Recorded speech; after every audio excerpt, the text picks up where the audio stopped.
Action.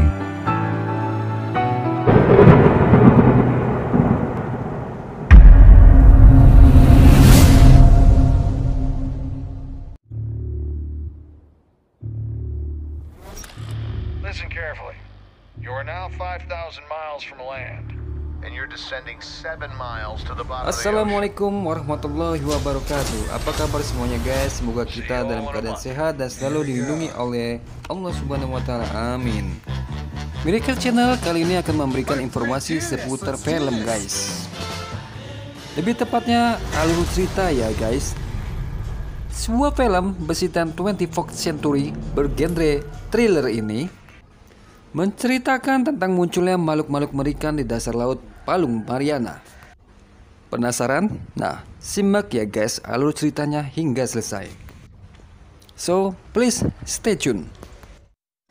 Terlebih dahulu silakan klik subscribe, lonceng, like, comment, and share ya guys. Karena itu semua gratis dan dapat menjadi motivasi kami untuk menghadirkan video-video lainnya yang lebih baik lagi. Terima kasih. Film ini menceritakan tentang sekelompok peneliti bawah laut di sebuah perusahaan pengeboran minyak di dasar laut Palung Mariana sedalam 36.000 kaki. Tragisnya mereka harus menyelamatkan diri dari serangan makhluk mengerikan yang muncul. Apakah mereka semua selamat? Nah, mari kita simak ceritanya guys. Dimulai dengan Kristen Stewart berperan sebagai Nora sedang asik-asiknya gosok gigi di kamar mandi guys. Mungkin habis makan jengkol dia ya. Artis cantik pemeran Bella dalam film Twilight ini merasakan guncangan seperti gempa bumi guys. Lalu ia memutuskan untuk mencari tahu apa yang sebenarnya sedang terjadi. Secara perlahan dia pun berjalan keluar dari kamar mandi, menelusuri lorong-lorong di fasilitas bernama Kepler ini guys. Tiba-tiba guncangan itu kembali datang, menghancurkan struktur bangunan di mana dia berada. Begitu terkejutnya Nora dan dia berlari sekuat tenaga menyelamatkan diri. Rodrigo berusaha mengikutinya. Mereka berdua selamat sampai di titik aman seperti sebuah shelter. Sayangnya, kru-kru lainnya di fasilitas ini tidak berhasil selamat. Nora dan Rodrigo memutuskan untuk segera menutup pintu skat untuk memutus rantai ledakan yang lebih jauh.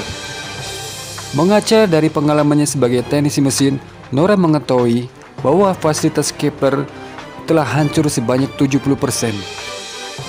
Tidak ada cara lain, mereka harus segera mencari titik evakuasi. Dengan diikuti rasa cemas, mereka berdua bergerak menelusuri rute yang gelap dan sempit. Beruntung seorang kru lainnya bernama Paul berteriak-teriak minta tolong dan didengar oleh Nora saat melintas. Dengan sedikit lelucon, Paul mengatakan ia merasa senang karena ia sedang menggunakan mantel dan kaos kaki keberuntungannya.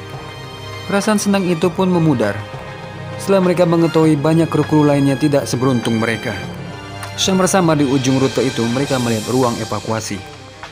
Kapten Lucien yang lagi sendirian berada di dalamnya mengatakan bahwa ia telah memberangkatkan kru-kru yang masih hidup dengan kapsul yang terakhir. Sangat jelas terlihat dari wajah Nora bahwa ia sangat terguncang.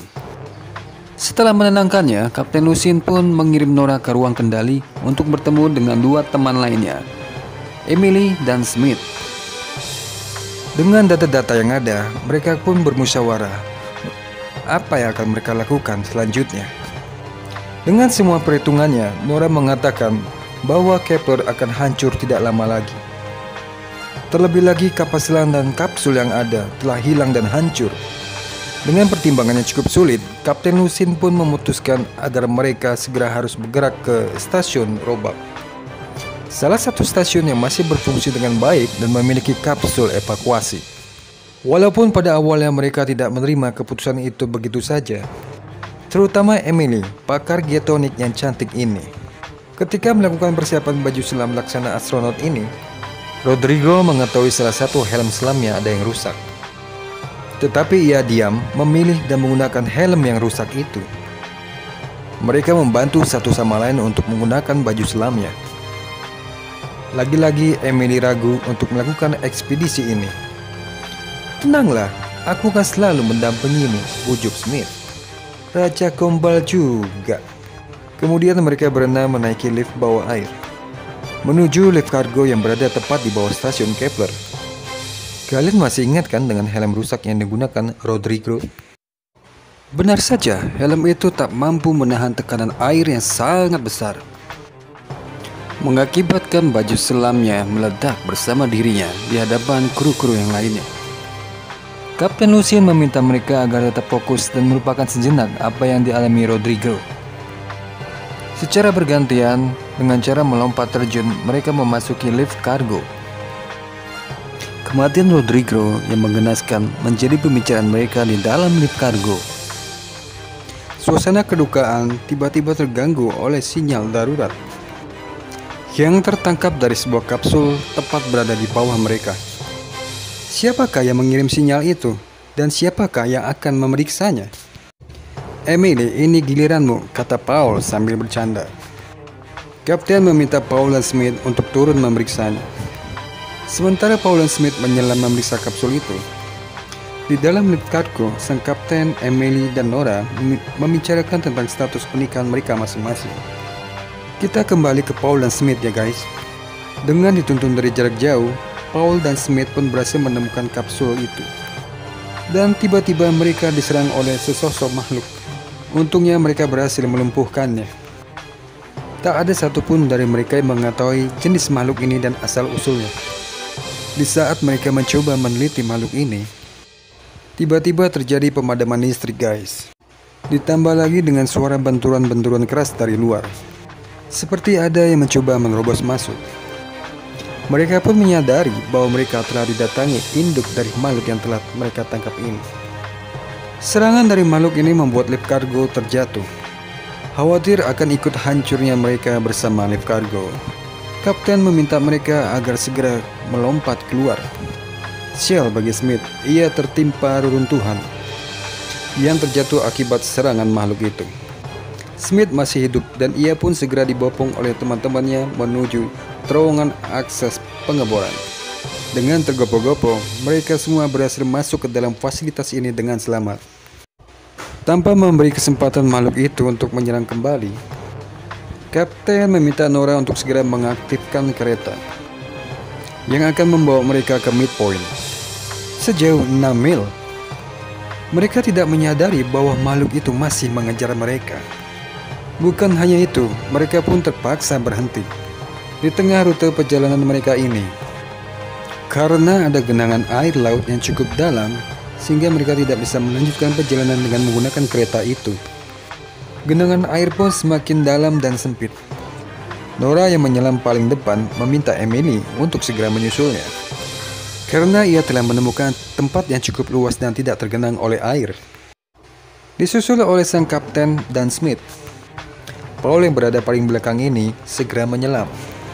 Setelah sampai di permukaan, Paul mengatakan kepada teman-temannya bahwa ia melihat Slender Man berada di bawah air.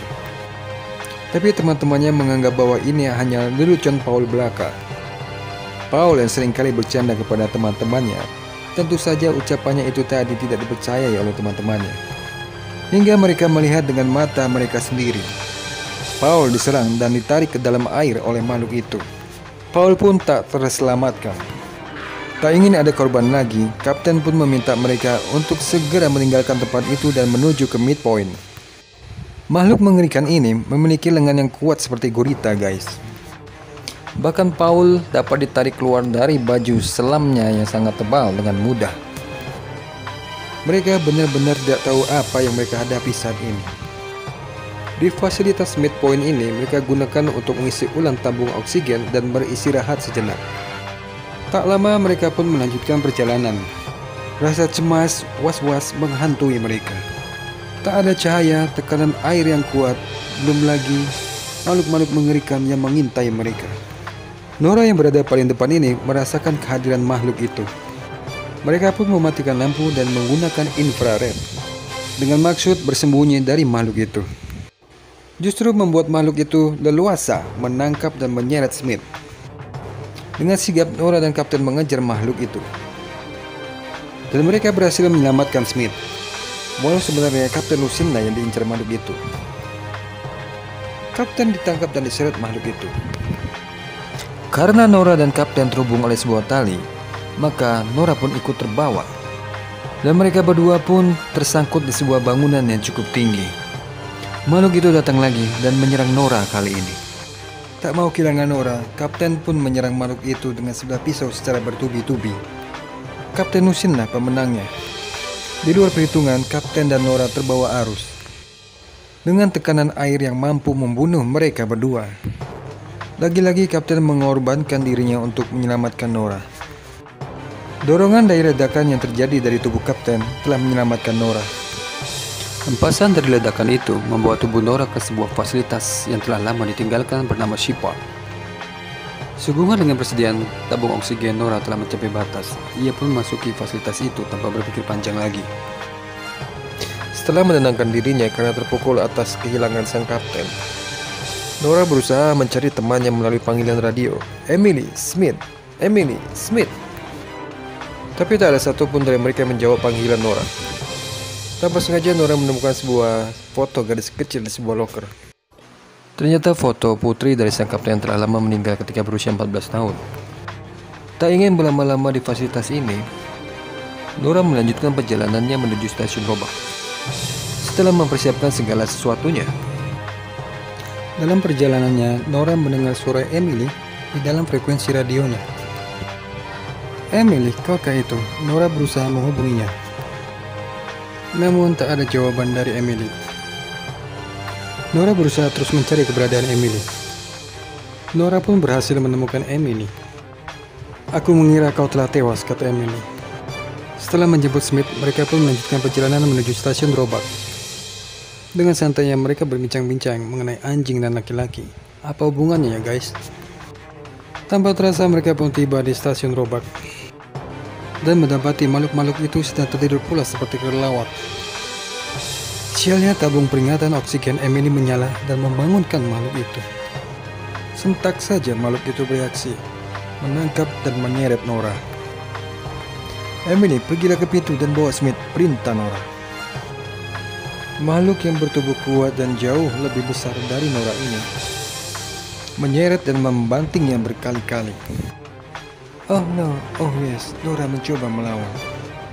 Nora pun berhasil menembakkan senjata yang berhasil diraihnya kembali tepat di mulut si makhluk itu. Di saat hendak menerkamnya secara bulat-bulat. Aksi dari Nora ini memancing Big Boss spesies ini keluar dari sarangnya guys. Dengan tubuh sebesar King Kong membuat Nora sangat ketakutan. Nora mendapat serangan balik dari makhluk ini dan terjadi ledakan yang dahsyat.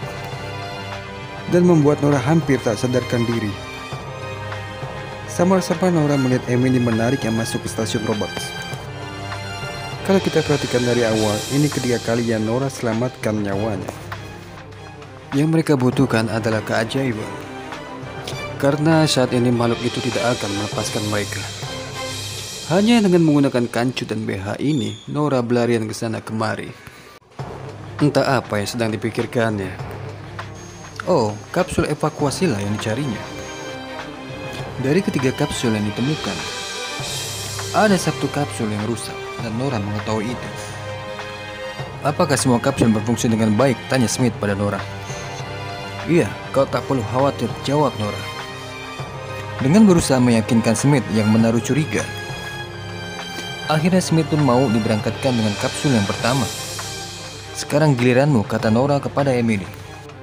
Emily yang terlalu pintar untuk dibohongi ini menolak. "Mari kita perbaiki bersama," kata Emily. Sebuah bau mentah dari Nora mendarat persis di wajah Emily. "Maafkan aku, semua akan baik-baik saja," kata Nora kepada Emily. Dari balik pintu kapsul yang telah ditutup Nora, mereka saling berpandangan dengan mengucurkan air mata. Kapsul Emily pun diluncurkan oleh Nora. Tetapi tak selesai di situ, Nora mengetahui bahwa makhluk-makhluk itu mengejar dua kapsul teman yang telah diluncurkannya. Sekali lagi Nora harus memikirkan sebuah cara untuk menyelamatkan teman-temannya, yaitu meledakkan stasiun Roebuck dengan tenaga inti. Semua makhluk-makhluk itu pun musnah terkena ledakan tenaga inti, tentu saja bersama dirinya.